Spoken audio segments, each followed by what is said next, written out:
بسم اللہ الرحمن الرحیم۔ شروع اللہ کے نام سے جو بڑا مہربان نہایت رحم والا ہے۔ رب کو پیارے رب راضی ہے انہاں ان رب کو پیارے رب راضی ہے انہاں ایویں پیر چوم دے اسی اللہ والیاں دے ان رب کو پیارے رب راضی ہے ناتے ایویں پیر چوم دے اسی اللہ والیاں دے ان رب کو پیارے خالق دی کل خدائی انہاں دی بادشاہی خالق دی کل خدائی انہاں دی بادشاہی جو چاو دے نہ کر دے دین دے سپاہی جو چاو دے نہ کر دے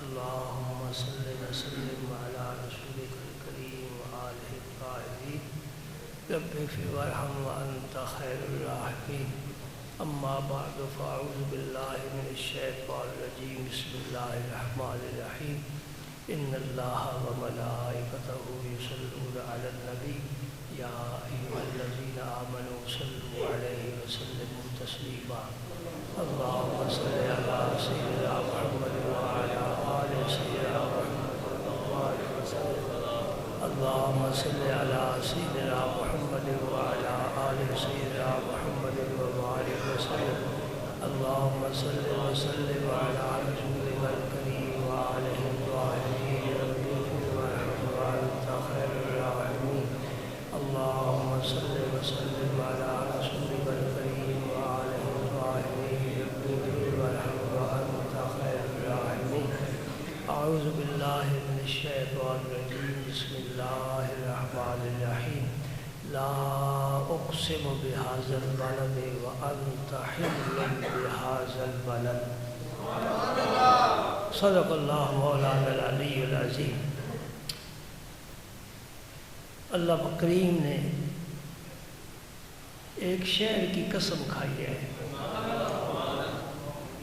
اور اللہ جس چیز کی قسم کھائے وہ بڑی بابرکت بھی ہوتی ہے اور عزت و تعظیم والی بھی ہوتی ہے۔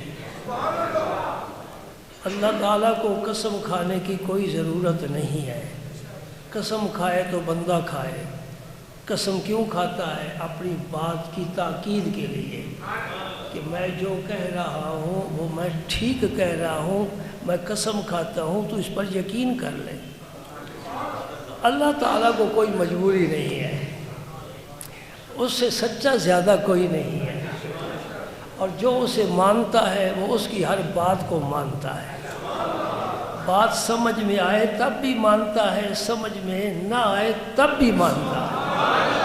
ہم نے قرآن پاک کی تلاوت شروع کی، سورہ بقرہ شروع کی، الف لام میم، کچھ سمجھ میں نہ آیا، آمنا وصدقنا، ہم ایمان لائے، ہم تیری تصدیق کرتے ہیں، تو نے ان حروف میں جو علم رکھا ہے اس تک ہماری رسائی نہیں ہے، جس طرح تیری ذات تک ہمیں رسائی نہیں ہے۔ تجھے دیکھا نہیں، سنا نہیں، مانتے ہیں تیرے قرآن کی جس آیت کو ہم نہیں سمجھ سکتے ہم مانتے ہیں۔ ٹھیک ہے، ایسی ذات کو قسم کھانے کی ضرورت نہیں ہے، لیکن پھر بھی وہ قسم کھاتا ہے۔ کس کی؟ لا اقسم بہذا البلد، یہ لا زائدہ ہے ایک تفسیر کے مطابق۔ میں وہ تفسیر پیش کروں گا جو میرے مرشد کریم کیا کرتے تھے، ورنہ مفسرین نے اقوال بہت لکھے ہیں۔ ہم اس تفصیل میں نہیں جاتے، آسان بات جو سمجھ میں آ جائے، یاد بھی رہ جائے۔ لا زیادہ ہے، لا کا معنی ہوتا ہے نہیں، نو، نفی۔ یہ لا زیادہ ہے، اس کا معنی نہیں ہے، اس کا معنی یہ کیا ہے؟ میں قسم کھاتا ہوں اس شہر کی۔ کس شہر کی؟ مکہ مکرمہ کی۔ اللہ خود ہی عزتیں دیتا ہے، کوئی ذاتی عزت لے کر دنیا میں نہیں آتا۔ سب سے زیادہ عزت والے، تعظیم والے، تکریم والے انبیاء کرام ہیں۔ ان سے زیادہ عزت والا کوئی نہیں، فرشتہ بھی نہیں، جن بھی نہیں، انسان بھی کوئی نہیں۔ ان سے زیادہ عزت والا صرف اللہ ہے۔ اللہ کے بعد سب سے زیادہ عزت کن کی ہے؟ اللہ کے نبیوں کی۔ اور نبیوں نے جب صفیں باندھی مسجد اقصیٰ میں، اب آگے تو وہ بڑھے گا نا جو سارے نبیوں سے آگے۔ یہ ہمارے جوش اعتقاد کی بات نہیں، جوش خطابت کی بات نہیں، بات ہے رب کے فیصلے کی۔ 1.25 لاکھ پیغمبر کھڑے ہیں، کوئی آگے نہیں بڑھ رہا۔ حضرت آدم پہلی صف میں ہے، مصلی کے پیچھے کھڑے ہیں، سارے نبیوں کے باپ ہیں، آگے بڑھ جائیے۔ نوح علیہ السلام کو آدم ثانی کہتے ہیں، آگے بڑھ جاؤ۔ نہیں، ابراہیم علیہ السلام جد الانبیاء ہیں، ان کی اولاد میں سے بڑے نبی ہوئے، آپ ہی آگے بڑھ جائیں، رب نے تمہیں خلیل بنایا۔ نہیں، عیسیٰ روح اللہ، تم بغیر باپ کے پیدا ہوئے، تمہاری بڑی شان ہے، تم ہی آگے بڑھ جاؤ۔ بنی اسرائیل کے آخری نبی ہو، صاحب کتاب ہو، صاحب معجزات ہو، آگے بڑھ جاؤ۔ نہیں بڑھوں گا۔ آگے بڑھنے والا ابھی آیا نہیں، آیا سب سے آخر میں ہے، فخر سب پہلوں کے لیے ہے۔ آخر آمد بود فخر الاولین۔ میرے پاک پیغمبر تشریف لائے، تم کہو میرے پیغمبر تشریف لائے، اللہ کہے گا میرے پیغمبر تشریف لائے۔ وہ سب کے نبی ہیں، اللہ کے بھی نبی ہیں، مخلوق کے بھی نبی ہیں۔ اس کی حیثیت اور ہے، مخلوق کی حیثیت اور ہے نا۔ رسول اللہ کہتے ہو نا، اللہ کے رسول۔ میں کہتا ہوں میرے رسول، مجھے حق پہنچتا ہے۔ تم کہو میرے رسول، تمہیں حق پہنچتا ہے۔ ابو بکر کہے میرے رسول، انہیں حق پہنچتا ہے۔ عائشہ صدیقہ کہے میرے رسول، انہیں حق پہنچتا ہے۔ بلال حبشی کہے میرے رسول، انہیں حق پہنچتا ہے۔ اویس کرنی کہے میرے رسول، انہیں حق پہنچتا ہے۔ جبریل بھی کہتا ہے میرے رسول، میکائیل بھی کہتا ہے میرے رسول۔ وہ رسول کل ہے، وہ رحمت کل ہے، وہ جان کل ہے، وہ راحت کل ہے، اور وہ کل ہی کل ہے۔ سبحان اللہ۔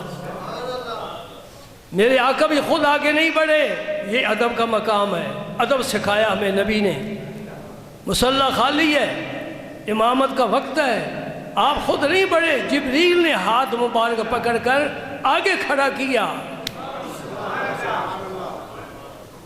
گویا عرش والے نے فیصلہ فرمایا، جبریل یہ خدمت بھی تم سے انجام دینا، اور سارے نبیوں پر بات کھل جائے کہ ملائکہ کا سردار خود بھی آگے نہیں بڑھ رہا، جو ساری کائنات کا سردار ہے، مصلی اس کے ذمہ۔ تو عزت دینے والا اللہ ہے۔ وَتُعِزُّ مَن تَشَاءُ وَتُذِلُّ مَن تَشَاءُ۔ جسے چاہتا ہے عزت دیتا ہے، جسے چاہتا ہے عزت سے محروم کر دیتا ہے۔ تخت پر بٹھانے والا بھی وہ، اور ہاتھ میں کاسے گدائی پکڑانے والا بھی وہی ہے۔ سبحان اللہ۔ یہ ہے نا ہمارا عقیدہ، یہی توحید ہے۔ جو کچھ ہے اللہ ہے، اس کائنات میں جو کچھ ہوتا ہے اللہ کے حکم سے ہوتا ہے۔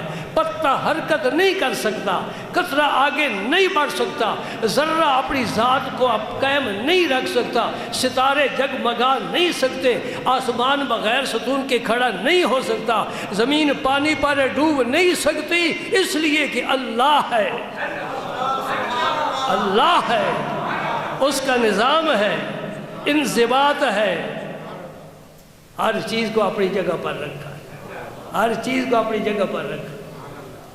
ایک کے بال سیاہ ہیں، وہ چاہتے ہیں سفید ہو جائے، نہیں ہوں گے، سفید ہیں چاہتے ہیں سیاہ ہو جائے، نہیں ہوں گے، کر تو لیتے ہیں لیکن ہوتے نہیں، ٹھیک ہے نا؟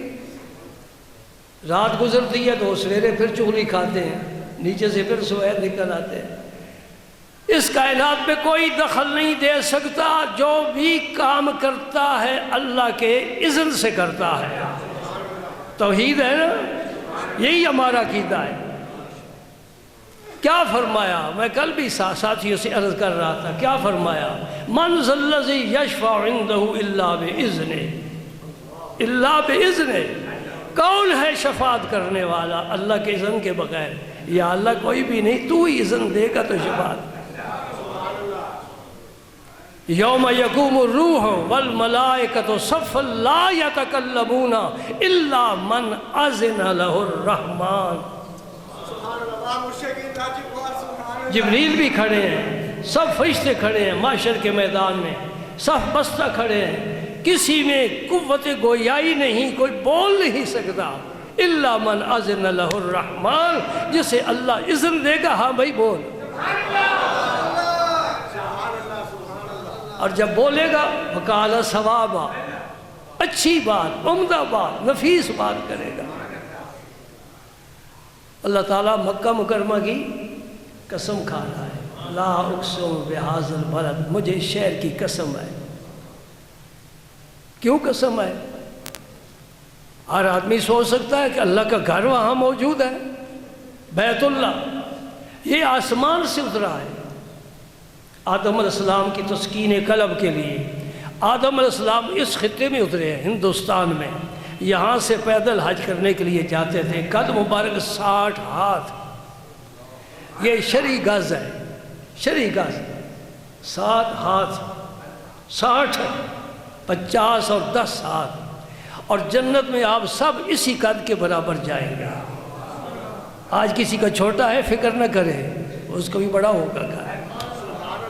اللہ پاک اپنے خلیفے کے قد کے برابر ہر جنتی کا قد فرمائے گا، اور اس کے جسم پر کوئی بال نہیں ہوگا، اس طرح وہ جنت میں داخل ہوگا۔ یہ خبر میرے پاس کہاں سے آ گئی؟ اب تمہارے پاس بھی آ گئی۔ یہ صدیوں سے بات چلتی آ رہی ہے، پیچھے جاؤ، کہاں سے چلی ہے؟ اللہ کے رسول کے پاس سے آئی ہے۔ یہ خبریں کون دے سکتا ہے اللہ کے رسول کے بغیر؟ حضور نے فرمایا، ہم نے مان لیا، بالکل سچ فرمایا۔ سبحان اللہ، سبحان اللہ۔ کہتے کل کا پتہ نہیں، ہاں نہیں پتہ، رب بتا دے تو پھر پتہ ہے، اور رب بتا رہا ہے، رب بتا رہا ہے۔ اللہ کے اور رسول اللہ کے درمیان کتنا فاصلہ ہے؟ کلمہ پڑھ لو، محمد الرسول اللہ، رسول کے ساتھ ہی اللہ ہے، اللہ کے ساتھ ہی تو رسول ہے۔ سبحان اللہ۔ آپ نے فرمایا، سچ فرمایا، جو فرمایا۔ یہ خدا کا گھر مکے میں کیوں بن گیا؟ کیسی وادی ہے؟ ابراہیم علیہ السلام نے فرمایا، ربنا انی اسکنت من ذریتی بواد غیر ذی زرع عند بیتک المحرم، تیرے عزت والے گھر کے پاس میں اسماعیل کو چھوڑ کر جا رہا ہوں۔ اس وقت تو گھر تھا ہی نہیں، طوفان نوح کے وقت یہ فرقہ بشری اٹھا لیا گیا تھا، پھر ابراہیم علیہ السلام نے بنایا، تو گھر تو ہے ہی نہیں۔ ابراہیم علیہ السلام فرما رہے تیرے گھر کے قریب اللہ نے علم عطا فرمایا تھا، ابراہیم یہاں تو ہی گھر بنائے گا، میں اس گھر کو آباد کرنے کا پہلے انتظام کر رہا ہوں۔ ابراہیم علیہ السلام نے بڑی قربانی دی، شیر خوار بچہ ہے، اس بچے کی والدہ ہے، رب کا حکم ہوا جاؤ چھوڑ کر آؤ اس وادی میں جہاں پانی نہیں، سبزہ نہیں، سایہ نہیں، انسان نہیں، زندگی کی کوئی آثار نہیں ہے، وہاں چھوڑ کر آؤ۔ مولا کریم اگر اس بات سے تو راضی ہوتا ہے ہزاروں اسماعیل قربان کرتا ہوں۔ یہ سبق دے دیا ساری مخلوق کو اللہ کو راضی کرنے کی فکر میں رہنا۔ ایسی وادی وہاں کیوں گھر رکھ دیا؟ طائف میں گھر رکھ دیتے، وہ بڑی سرسبز و شاداب وادی ہے۔ بھائی کیا وجہ ہے؟ اللہ نے اپنا گھر وہاں رکھا جہاں اس کے حبیب نے تشریف لانا تھا۔ میں اپنے خیال کے مطابق یوں سمجھتا ہوں، یہ جو غزل ہوتی ہے نا، غزل شاعر لکھتا ہے، اس کا پہلا شعر اور آخری شعر، پہلے کو مطلع کہتے ہیں، آخری شعر کو مقطع کہتے ہیں۔ مکہ مکرمہ مطلع ہے، مدینہ منورہ مقطع ہے، یعنی یہاں سے غزل شروع ہوتی ہے وہاں جا کر مکمل ہوتی ہے۔ یا یوں مجھے کہنے دو، یہ مشرق ہے وہ مغرب ہے، جہاں سے نبوت کا سورج طلوع ہوا وہ کعبہ شریف ہے، جہاں غروب ہوا وہ مدینہ منورہ ہے۔ ہمارے لیے دونوں مقام بڑے مقدس ہیں۔ رب قسم کھاتا ہے رب المشرقین و رب المغربین، قسم کھاتا ہے مشرقین کی بھی مغربین کی بھی۔ مشرق تو ایک ہے، مغربی ایک ہے، صیغہ تثنیہ کا ہے۔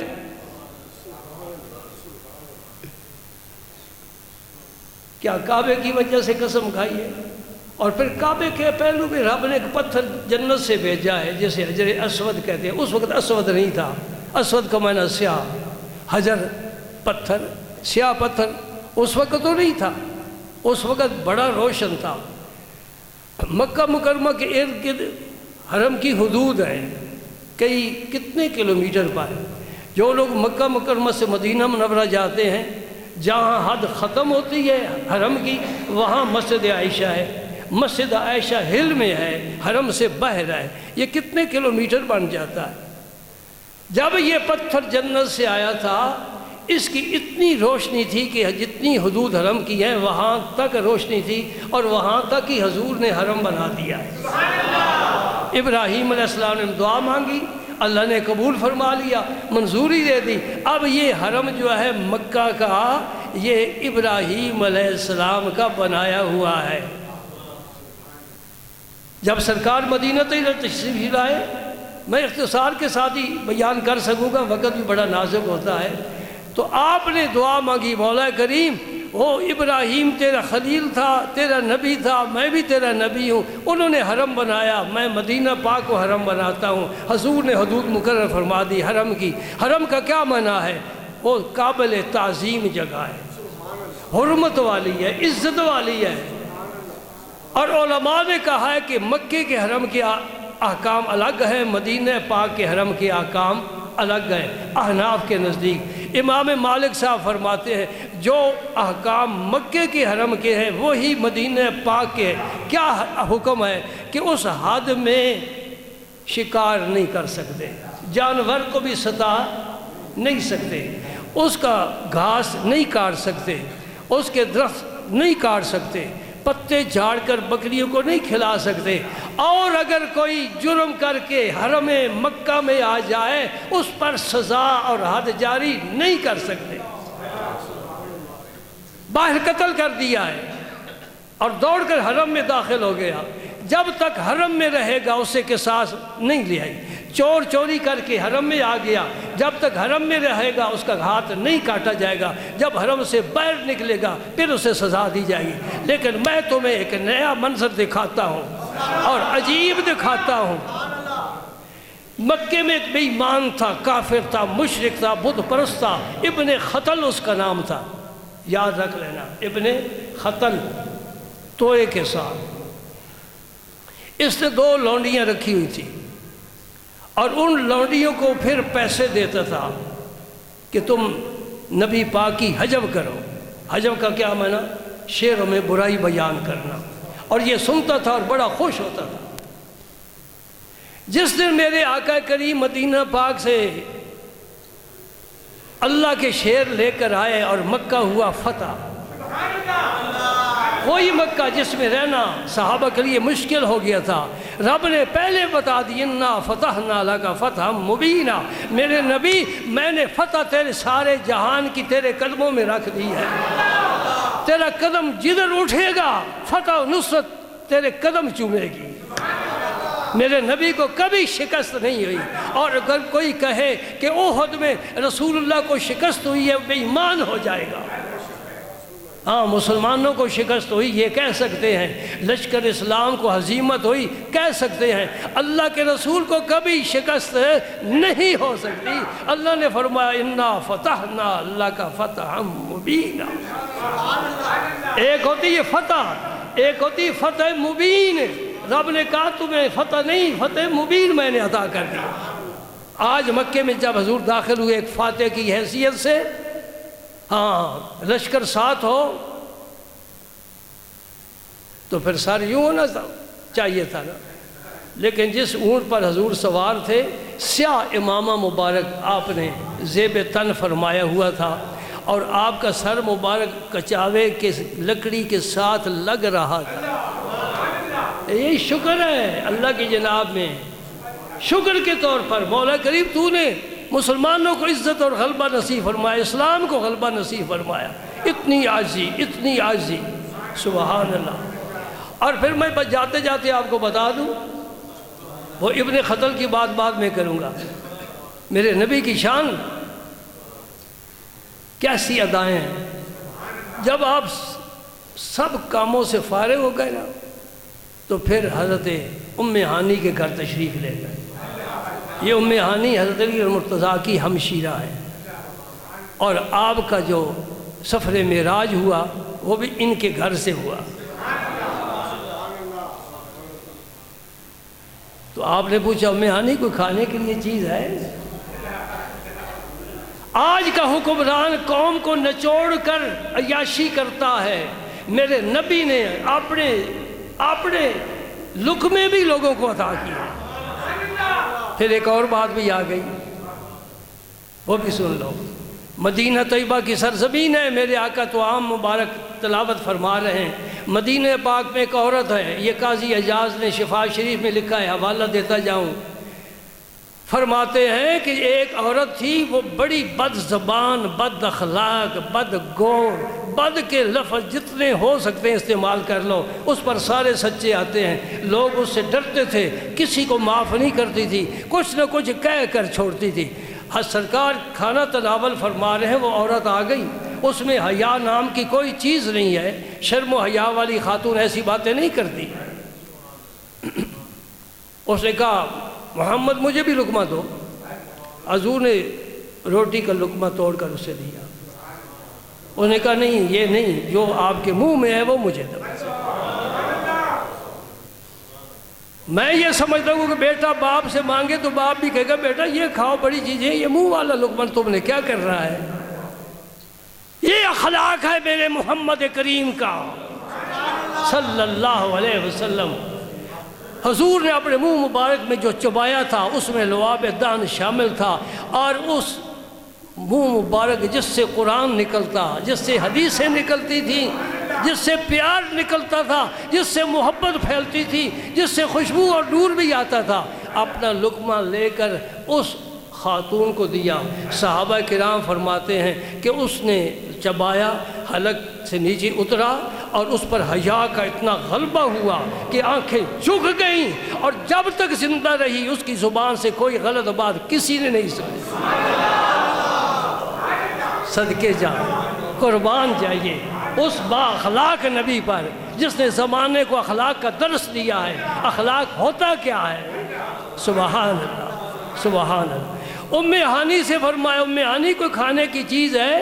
انہیں عرض کیا یا رسول اللہ روٹی کا چھوٹا سا ٹکڑا ہے خشک۔ فرمایا لاؤ، یہ شہنشاہ دو جہاں کی غذا ہے جب وہ مکہ فتح کر رہے ہیں۔ پھر پیالہ پانی کا آیا، آپ نے وہ روٹی کا ٹکڑا اس پانی میں رکھ دیا، ذرا نرم ہو گیا، وہ نوش جاں فرمایا یہ شہنشاہ دو جہاں کی غذا ہے۔ ایک دوسری بات بھی یاد کرا دوں، ابن خطل کی بات تو میں نہیں بھولوں گا۔ دوسری بات بڑی اعلیٰ، ہر بات اعلیٰ، مکہ میرے نبی کا شہر ہے، مولد و مسکن ہے، لیکن جب حج کے لیے حضور تشریف لاتے ہیں، عمرے کے لیے تشریف لاتے ہیں، یہ گجرات کا رہنے والا انگلینڈ چلا گیا، امریکہ چلا گیا، 5 سال 10 سال پیپر نہیں بنے، واپس نہیں آیا، جب آئے گا پاکستان اپنے گھر آئے گا، گجرات میں آئے گا، نماز پڑھے گا، قصر پڑھے گا کہ پوری پڑھے گا؟ پوری پڑھے گا نا، اس کا اپنا شہر ہے۔ 10 سال کے بعد بھی آیا تو اس شہر میں آ کر پوری نماز پڑھے گا۔ مسئلہ سمجھ لو، سسرال اگر جاؤ تو وہاں بھی نماز پوری پڑھو، وہ تمہارا گھر ہے۔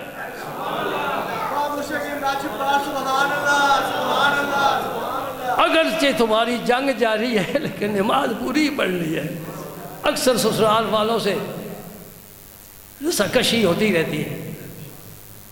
میرے پاک نبی صلی اللہ علیہ وسلم جب تشریف لاتے ہیں عمرے کے لیے، حج کے لیے مکہ مکرمہ، حضور نے ایک حج فرمایا اور وہ آخری حج، حجۃ الوداع۔ حالانکہ اس سے پہلے سال حج فرض ہو چکا ہے، حضرت ابوبکر صدیق کو امیر الحاج بنا کر بھیج دیا، آپ نے آخری سال میں حج کیا اور 4 عمرے فرمائے، اور حضور نے اپنی امت کو حکم دیا ہے حج اور عمرے پے در پے کرو۔ سن لو، کان کھول کر سن لو، فرمایا حج اور عمرے پے در پے کرو۔ حج کر کے آئے ہو پھر عمرے کے لیے جاؤ، عمرہ کر کے آئے ہو حج کے لیے جاؤ۔ فرمایا 2 فائدے، ایک تو تیرے فقر کا علاج ہے، بات ذہن میں اتر جائے گی، ہم تو پیسے خرچ کر رہے ہیں تو فقر کا علاج کیسے؟ یقین کامل ہونا چاہیے۔ اللہ کے نبی نے فرمایا اگر تو پیسہ جو حج پر عمرے پر خرچ کرے گا انشاءاللہ اللہ تعالیٰ لوٹا دے گا، کیونکہ یہ پیسہ فی سبیل اللہ خرچ ہو رہا ہے۔ یہ اکثر لوگوں کی سمجھ میں بات نہیں آتی، وہ پھر جھگڑتے ہیں، نہیں بھائی ہمیں ذرا سستا پیکج چاہیے۔ میں کہتا ہوں سستا کیوں لیتے ہو؟ حاجی عام طور پر کنجوس ہوتے ہیں، اسی لیے سستا کیوں لیتے ہو؟ خرچ کرو، یہ فی سبیل اللہ خرچ کر رہے ہو، اور جتنا خرچ کرو گے اتنا ثواب ملے گا۔ تو حضور نے فرمایا حج اور عمرہ پے در پے کرو، ایک تو تمہارے فقر کا علاج ہے، ایک تمہارے گناہوں کی معافی ہے۔ آدمی جاتا ہے گناہ گار بن کر، آتا ہے پاک باز بن کر۔ غسل کیا، دھل گیا، جیسے دھوبی کپڑا دیکھ دھو کر دیتا ہے، پاک ہو گیا، پاک ہو گیا، سبحان اللہ۔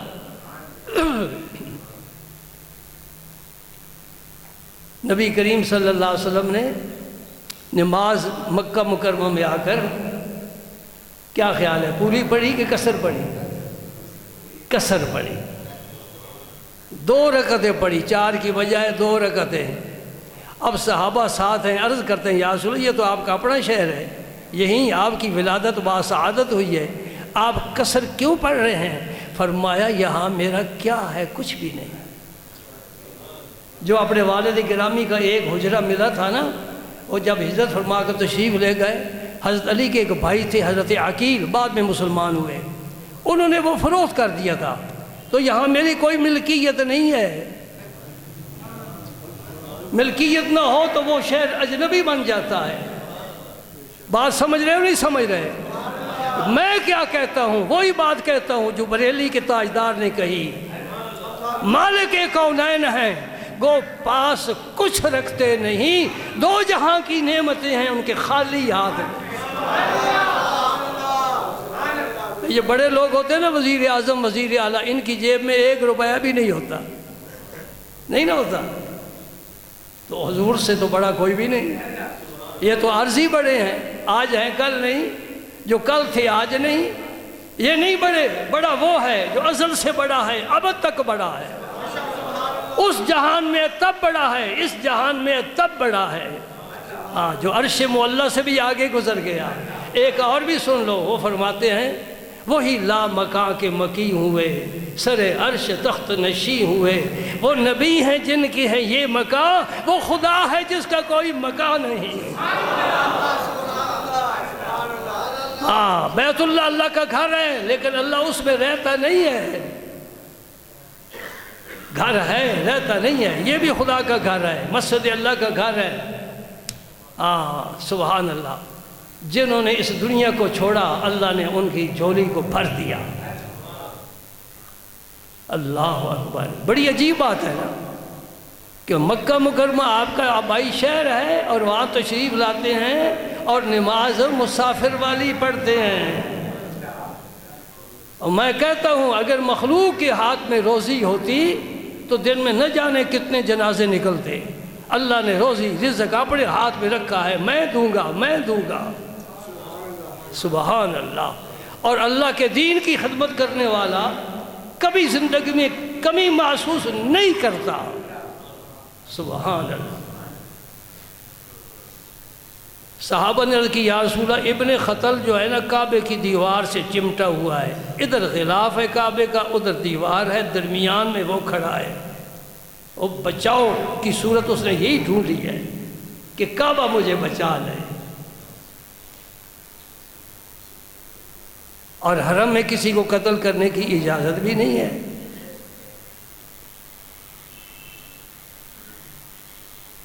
کیا فیصلہ ہونا چاہیے؟ ہے بھی گستاخ رسول، بات سمجھ رہے ہو؟ ہے گستاخ رسول اور گستاخی کرنے والوں کو پسند بھی کرتا ہے۔ انہیں لونڈیاں اس لیے رکھی ہیں کہ گستاخی کریں اور میں خوش ہوتا ہوں۔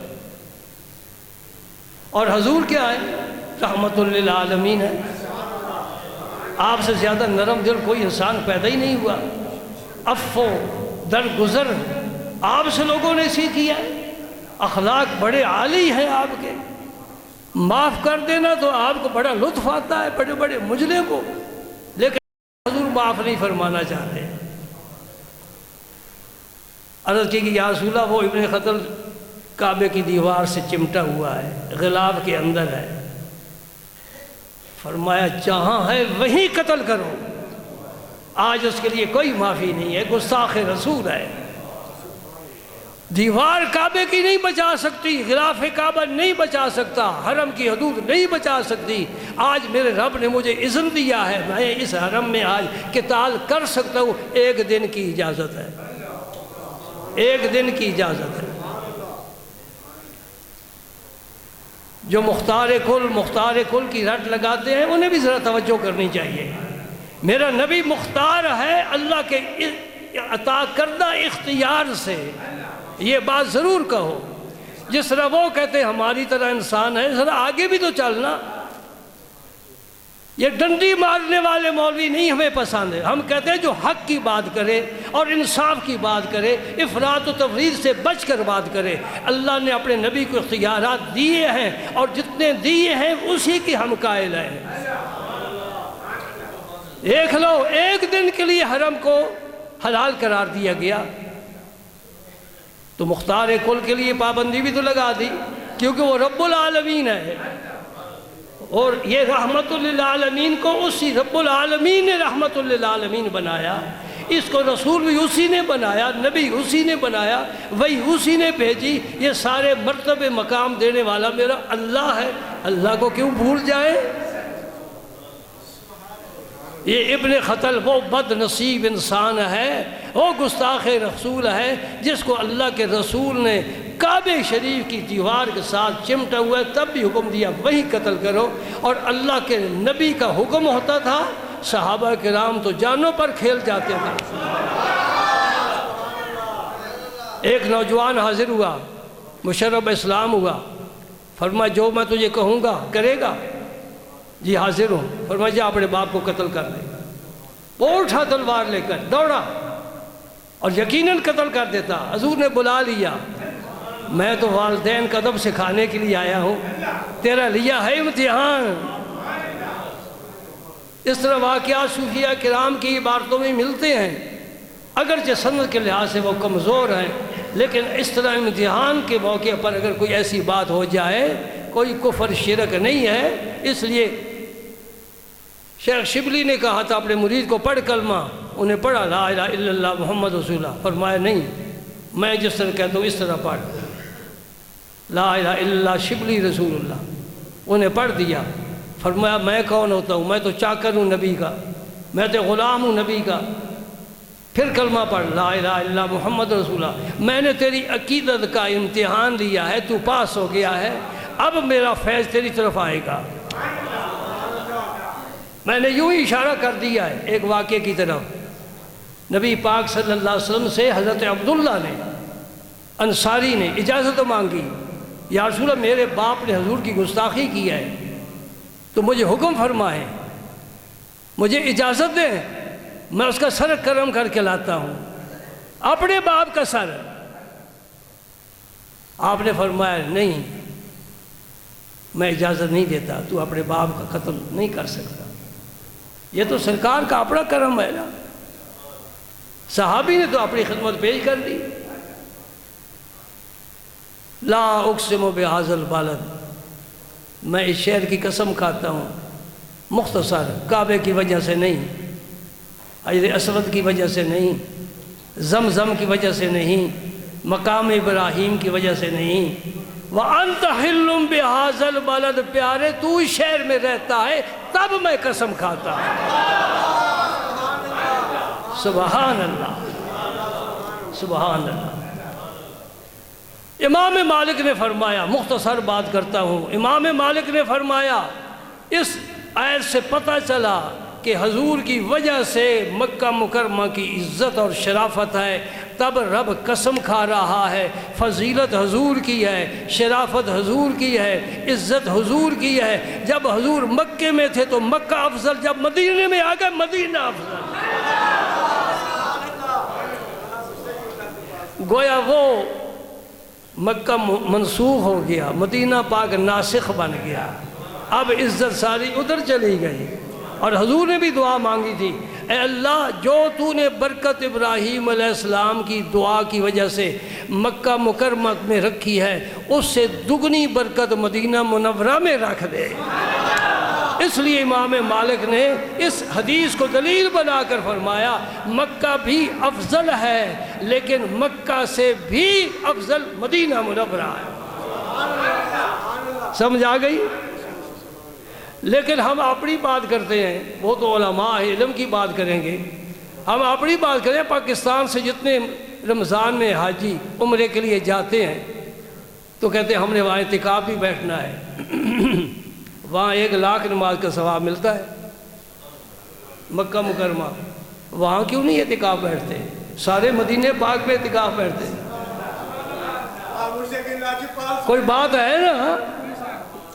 مکہ مکرمہ کی نماز افضل ہے مدینہ پاک کی نماز سے، حدیث میں حضور نے فرمایا، لیکن اعتکاف جب بیٹھتے ہیں تو مدینہ پاک بیٹھتے ہیں۔ تھوڑا ثواب کیوں لیتے ہو؟ کچھ تو ہے نا۔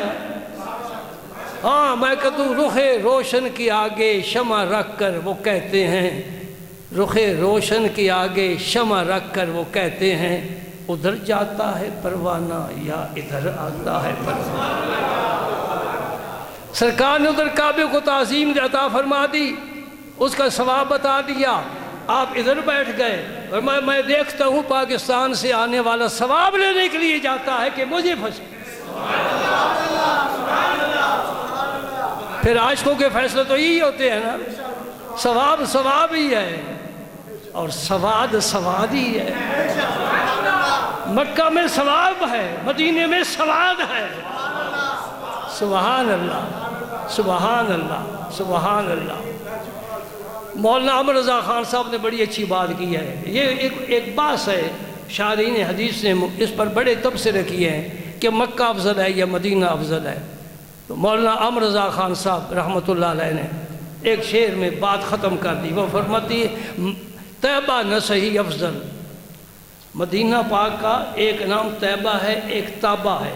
نبی پاک صلی اللہ علیہ وسلم فرماتے ہیں کہ اس میرے شہر کا نام اللہ نے تابہ رکھا ہے، اپنے حبیب کے شہر کا نام بھی اللہ نے رکھا ہے، تابہ۔ سبحان اللہ۔ فرماتے ہیں طیبہ نہ صحیح افضل، مکہ ہی بڑا زاہد۔ اگر تم یہی ضد کرتے ہو نا تو ہم کہہ دیتے ہیں طیبہ نہ صحیح افضل، مکہ ہی بڑا زاہد۔ ہم عشق کے بندے ہیں، کیوں بات بڑھائی ہے؟ میں یہ کتاب لے کر جو بیٹھا تھا نا، اس کی تو زیارت کرنے کا موقع ہی نہیں ملا. میرے ذہن میں جو خیالات تھے وہ سارے سمٹ گئے اور کلاک جو ہے وہ کہتے ہیں چھٹی کرو. ایک حدیث سنتے جاؤ. یہ اس حدیث پاک کو وہی سمجھے گا جس کا اعتقاد محبت کا اعتقاد اپنے رسول کریم کے ساتھ ہوگا. اس حدیث کو راجی روایت فرماتے ہیں اللہم صلی علی سیدنا محمد ابن عمر رضی اللہ تعالیٰ عنہ. من حج فزار قبری، یہ مرفوعاً حدیث ہے. فرماتے کہ نبی کریم نے فرمایا من حج فزار قبری، جس نے حج کیا اور پھر میری قبر انور کی زیارت کے لیے آیا، کان کمن زارنی فی حیاتی، وہ سمجھ لے میں نے رسول اللہ کی زندگی پاک میں زیارت کی ہے. اور مکہ میں تو یہ چیز نہیں ہے نا، بیت اللہ ہے، اس کا طواف کرتے ہیں، ادھر رخ کر کے نمازیں پڑھتے ہیں، حجر اسود کو چومتے ہیں، مقام ابراہیم پر نفل پڑھتے ہیں، زمزم پیتے ہیں، پیاس بجھاتے ہیں، لیکن ساقی کوثر تو ادھر ہے نا. دوسری حدیث بھی سن لو، وہ بڑی پیاری ہے، یہ بھی پیاری ہے. من زارنی متعمدن کانا فی جواری یوم القیامہ، جس نے ارادہ کر کے میری زیارت کی ہے، ارادے کے ساتھ میری زیارت، حج کے لیے نہیں. ایک ہوتا ہے حج کے لیے گئے تو پھر چلو بھائی مدینہ پاک بھی 40 نمازیں پڑھ لیں، یہ بھی ایک طریقہ ہے، لیکن اس حدیث پاک کی فضیلت اسے حاصل نہیں ہو سکتی. حدیث پاک میں نا من زارنی متعمدن، جو گھر سے میری زیارت کا ارادہ لے کر آیا، کانا فی جواری یوم القیامہ. جواری کے دو معنی ہیں، ایک معنی یہ قیامت کے دن وہ میرا پڑوسی ہوگا. پڑوسی کو ہمسایہ بھی کہتے ہیں. ہمسایہ کا کیا معنی ہے کہ ایک ہی سایہ اس کے مکان پر بھی آتا ہے تو اس کے مکان پر بھی جاتا ہے، دیوار سے ملی ہوئی ہے، دروازہ دروازے سے ملا ہوا ہے، اور جب پڑوس میں ہوتا ہے یار جب بھی نکلتا ہے دیدار کر لیتا ہے. اسے انتظار آ کر نہیں کرنا پڑتا، دور سے نہیں آنا پڑتا. من زارنی متعمدن کان فی جواری یوم القیامہ. حدیث میں سمجھ گئے کہ یہاں پاکستان سے وہ مدینہ پاک کے لیے سفر کر رہا ہے، حج کے لیے نہیں، عمرے کے لیے نہیں، کوئی چیز اس میں شامل نہیں ہے، صرف میں نبی پاک کی زیارت کے لیے جا رہا ہوں. اس کے لیے یہ بشارت ہے. حاجیوں، نمازیوں، زندگی میں ایک کام یہ بھی تو کر کے دکھاؤ. الحمدللہ اس عاجز نے یہ کام کر کے دکھایا ہے. میں نے ایک حاضری ایسی دی ہے کہ میں نے عمرہ نہیں کیا، سیدھا مدینہ پاک گیا ہوں، 2 ہفتے وہاں رہا ہوں، وہاں سے سیدھا واپس آیا. اس حدیث پاک کی وجہ سے انشاءاللہ اللہ کا نبی سچا ہے، اللہ بھی سچا ہے، اللہ کے وعدے سچے ہیں، اور اپنے سے عاجز اور مسکین بندے پر کرم فرمائیں گے کہ گھر سے صرف میری زیارت کے لیے آیا. اور جو عقیدے میں ڈاما ڈول ہوتے انہیں یہ میرا عمل پسند نہیں آیا. میں نے کہا یہ تمہارے لیے عمل میں نے تو کیا ہی نہیں، تمہیں پسند آئے نہ آئے، میں نے جن کے لیے عمل کیا ہے وہ جانے، اور یہ اس کا امتی جانے، رب جانے اور اس کی مخلوق جانے.